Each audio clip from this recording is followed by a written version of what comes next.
staan hier op de Grote Looierstraat. Ook hier staat een beeld op een zuil Levensvreugde. Kunt u daar wat over vertellen? Het beeld Levensvreugde dat is gemaakt door Willem Hofhuizen in 1953.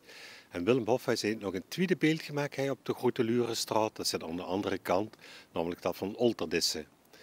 En dit beeld zit inderdaad op een zuil wat ook afkomstig is van de Slavrouwenkerk. Dat is nog een derde zuil. Die is op dit moment niet bekend. Maar wie hem vindt, die krijgt 2 miljoen van de eigenaar van Café Lure. Het beeld Levensvreugde heeft nog een bijnaam in Maastricht, namelijk dat van kinderbijslag.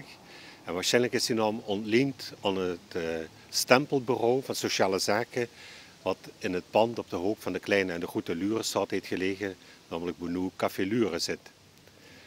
Willem Hofhuizen kennen we ook als de tekenaar die de illustraties heeft gemaakt van de Maastrichtse dictionaire van Endepols, de eerste Maastrichtse dictionaire. En daarvan is bekend dat hij een beetje eigenzinnig was. Hij had namelijk ook een tekening gemaakt van de Euverweg. En had er de spoorbuim neergelaten over het spoor, niet over de weg.